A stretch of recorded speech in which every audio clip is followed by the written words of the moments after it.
बिस्मिल्लाहिर्रहमानिर्रहीम। अस्सलाम वालेकुम स्टूडेंट्स। आज जो नेक्स्ट टॉपिक है that is about active transport. इसके बारे में है एक्टिव ट्रांसपोर्ट। टू टाइप की ट्रांसपोर्ट की हमने बातें की थी। हमने कहा था एक ट्रांसपोर्ट होती है जिसको हम पैसिव ट्रांसपोर्ट कहते हैं। क्या कहते हैं? Passive transport. और एक ट्रांसपोर्ट वो है जो आज हम पढ़ने जा रहे हैं जिसका नाम एक्टिव ट्रांसपोर्ट है। तो हमने कहा था डिफ्यूजन है, फैसिलिटेटेड डिफ्यूजन है, ऑस्मोसिस है, इनमें एनर्जी लगती थी या नहीं लगती थी? तो बेटा ऐसा प्रोसेस जिसमें एनर्जी की कंजम्पशन, एनर्जी इस्तेमाल ना हो, एनर्जी की यूटिलाइजेशन उस किस्म की ट्रांसपोर्ट को हम क्या नाम देंगे? और such type of the transport is always from higher concentration to lower concentration. Molecule जहां ज्यादा होंगे वहां से वो मॉलिक्यूल मूव करके किस तरफ चले जाएंगे? लोअर कंसंट्रेशन में चले जाएंगे। ठीक है, लेकिन आज की जो कहानी होगी वो इससे उलट है। उसका नाम as the name indicate active. Active किसे कहते हैं? जिसके अंदर एनर्जी ना हो। हम कहते हैं ना ये ना बच्चा बहुत एक्टिव है। क्या मतलब? कि शरारतें कर रहा हो, हर काम में तेज हो, एनर्जी हो। और एक बेचारा बच्चा जैसे खड़ा ही ना हो जा रहा हो, कहते हैं ये एक्टिव है, बोला ही नहीं जा रहा हो, ये बहुत एक्टिव है।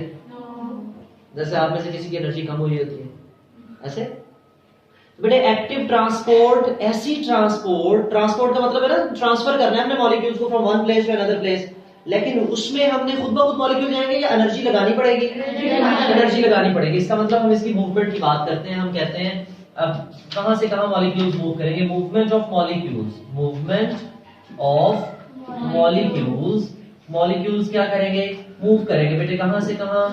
From lower concentration, from lower concentration to higher concentration. अब मुझे बताओ अगेंस्ट द कंसंट्रेशन ग्रेडियंट और along the concentration gradient? Against. Concentration के ग्रेडियंट के भाव के खिलाफ बातें कर रहे हैं आज। Clear? Against the concentration gradient. कैसे है ये? Against the concentration gradient is called, या बाकी पूरी बातें लिख दो, across the cell membrane. Cell membrane की बजाय दूसरा लफ्ज क्या लिख सकते हैं? सेल मेम्ब्रेन, प्लाज्मा मेम्ब्रेन भी लिख सकते हैं। Across the cell membrane with the use of energy, without use of energy. बेटा with the use of energy, with the आज हम उलट काम कर रहे हैं, लोअर कंसंट्रेशन से हायर। तो विद द यूज ऑफ, आज एनर्जी इस्तेमाल होगी, आज एनर्जी इस्तेमाल होगी तो वो प्रोसेस क्या होगा? अदरवाइज वो क्या रहेगा? बेटे with the use of energy is called active transport. ठीक है, लेट के आप ना किसी रूम में कोई चीज स्टोर करना चाह रहे हो, आपने वो रूम सारा भर दिया सारा। अब आप एक भी चीज को अंदर फेंकते हो, एक भी मॉलिक्यूल ज्यादा डालते हो तो उस रूम में से वो चीज बाहर आने की कोशिश करती है, उस रूम में से। लेकिन आप क्या करते हो? एनर्जी लगा के उसको अंदर प्रेस कर देते हो, धकेल देते हो। आप कहते हो नहीं तुमने इधर ही रहना है, तुमने, या कुछ इस किस्म का आप सिस्टम करते हो कि कोई ऐसी फोर्स है जो उसको अंदर खेचे हुई है। ठीक है, वो उसको बाहर जाने। इस किस्म की एग्जांपल्स हमारी बॉडी में भी बहुत सी हैं।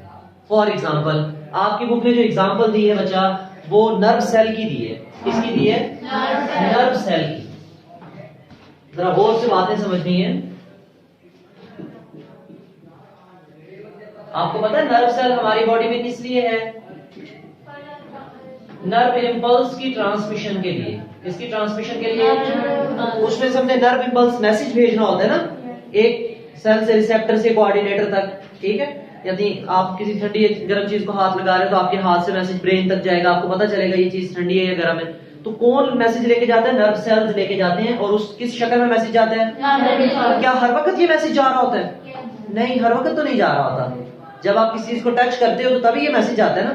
मिसाल के तौर पे अभी मेरा हाथ फील कर रहा है वायर की हवा को, ये ठंडी है या गर्म है, या कोई स्पेसिफिक चीज होगी ना जिसको मैं हाथ लगाऊंगा तो फिर ही मैसेज जनरेट होगा तो जाएगा। तो वो कहता है कि जब किसी नर्व सेल से नर्व इंपल्स नहीं गुजर रही, जब किसी नर्व सेल से नर्व इंपल्स नहीं गुजर रही, जब नर्व इंपल्स नहीं गुजर रही तो इसका मतलब हमारा जो नर्व सेल है वो क्या कर रहा है? रेस्ट कर रहा है, सुकून में है। इसको हम कहते हैं रेस्टिंग मेम्ब्रेन पोटेंशियल। आप फर्स्ट ईयर में बातें करोगे, सेकंड ईयर में कि कब हम एक्टिव मेम्ब्रेन पोटेंशियल पढ़ेंगे, कब हम रेस्टिंग मेम्ब्रेन पोटेंशियल पढ़ेंगे। नर्व इंपल्स के बारे में हम कहते हैं ये इलेक्ट्रोकेमिकल सिग्नल है। इलेक्ट्रोकेमिकल, इलेक्ट्रो का मतलब जब बोलते हैं तो इसका मतलब चार्जेस, इसका मतलब, और हमारी बॉडी में जब भी चार्जेस की बात आए तो वो चार्जेस किसकी तरफ इशारा कर रहे होते हैं, आयंस की तरफ, मुख्तलिफ आयंस की तरफ इशारा कर रहे होते हैं। Flow of charges is called current, flow of charges is called. लेकिन हमारी बॉडी में चार्जेस की बजाय कौन मूव कर रहा है, और आयंस के ऊपर भी क्या होता है, चार्ज। इसका मतलब हमारी बॉडी में भी करंट प्रोड्यूस, और वो करंट किस शक्ल में है, बहुत ज्यादा करंट होता है, बहुत थोड़ा माइन्यूट करंट होता है, ठीक है। तो हम कहते हैं कि जब कोई नर्व सेल नर्व इंपल्स को पास नहीं कर रहा, नर्व इंपल्स को पास, तो कौन सी हालत में, रेस्ट में है। किस हालत में, उसको हम रेस्टिंग मेम्ब्रेन पोटेंशियल कहते हैं। पोटेंशियल आप देखते हो ना, पोटेंशियल ग्रेडियंट, वो करंट के बहाव के, ये सारे आप पैरामीटर्स पढ़ते हो फिजिक्स के अंदर, वो सेपरेट टॉपिक हो जाएगा। चले बात करते हैं, नर्व सेल जब रेस्ट में है इसका मतलब उसमें से नर्व इंपल्स पास नहीं हो रही, नर्व इंपल्स पास, जब नर्व इंपल्स पास नहीं हो रही होती, ये मैं नर्व सेल बना रहा हूँ, ये क्या बना रहा हूँ, नर्व सेल। ये नर्व सेल की इनसाइड है और ये नर्व सेल के आउटसाइड, और ये भी नर्व सेल के आउटसाइड है, और ये नर्व सेल की क्या है। और आपको पता है हमारे हर सेल की मेम्ब्रेन, उसका स्ट्रक्चर कैसा होगा, फ्लूइड मोज़ेक मॉडल वाला। कौन सा होगा, there is a lipid bilayer है in which protein molecules are embedded, ऐसे ना, इस किस्म के हमारे पास पूरा स्ट्रक्चर उसका जो है ना वो डेवलप हो जाएगा। आप इधर भी ऐसे स्ट्रक्चर बना सकते हो उसका, ठीक है।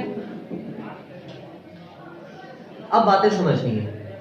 वो कहता है नॉर्मली जब हमारे सेल में से नर्व इंपल्स नहीं गुजरती, नर्व इंपल्स नहीं गुजरती, तो हमारे सेल की कोशिश होती है कि सेल के अंदर, सेल के, ये कौन सा आयन है, पोटेशियम आयन, ये कौन से आयन है, इनकी तादाद ज्यादा करवाई जाए, इनकी तादाद, और ये कौन सी जगह है सेल से, और सेल के बाहर कौन से आयंस की तादाद ज्यादा कराई जाए, सोडियम आयन। सेल से बाहर कौन ज्यादा हो, सोडियम, सेल के अंदर कौन ज्यादा हो, इसका मतलब सोडियम सेल के अंदर कैसा हो, कम, सोडियम सेल के अंदर, और सेल से बाहर पोटेशियम कम, सेल के अंदर पोटेशियम, सेल के बाहर, और सेल के अंदर सोडियम, सेल से बाहर ज्यादा। अब जरा देखना, वो कहता है जितने ज्यादा पोटेशियम सेल के अंदर जाएंगे, जितने ज्यादा पोटेशियम, उतना ज्यादा सेल कौन सी हालत में जाएगा, नर्व इंपल्स के गुजरने के चांसेस उतने ज्यादा क्या हो जाएंगे, कम। अब ये सेल क्या चाहेगा, मेरे अंदर क्या ज्यादा हो जाए, अब ये पोटेशियम को कहां से मंगवाएगा, सेल के बाहर से, और सेल के बाहर पहले ही पोटेशियम क्या है, कम। अब जरा देखो क्या खुद ब खुद कम जगह से ज्यादा जगह पे पोटेशियम जा सकता है, अंदर तो पोटेशियम पहले से ही, और बाहर पोटेशियम। असल तो ये था कि अंदर से पोटेशियम बाहर आता, अंदर से पोटेशियम, और एनर्जी क्या जरिए आता या खुद ब खुद आता, खुद ब खुद आता, क्योंकि अंदर पोटेशियम ज्यादा है, बाहर पोटेशियम। तो यहाँ पे आज तो हम पैसिव ट्रांसपोर्ट की बात तो कर ही नहीं रहे, हम तो सेल को रेस्ट में भी रख रहे हैं और बात भी किसकी कर रहे हैं, तो एक्टिव ट्रांसपोर्ट में बेटे मॉलिक्यूल्स कहां से कहां मूव करते हैं, लो कंसंट्रेशन से। सेल के बाहर पोटेशियम पहले से कम है, अब वो सेल चाहता है कि इस पोटेशियम को धक्के से मैं अपने अंदर ले जाऊं, धक्के से, और इसने अपनी मेम्ब्रेन में सोडियम पोटेशियम एटीपीएस पंप लगाया हुआ है, सोडियम पोटेशियम एटीपीएस, एज आ जाए तो वो एंजाइम्स होते हैं, डिफरेंट एंजाइम्स है, उसको एटीपी पंप भी कह देते हैं, सोडियम पोटेशियम एटीपी पंप।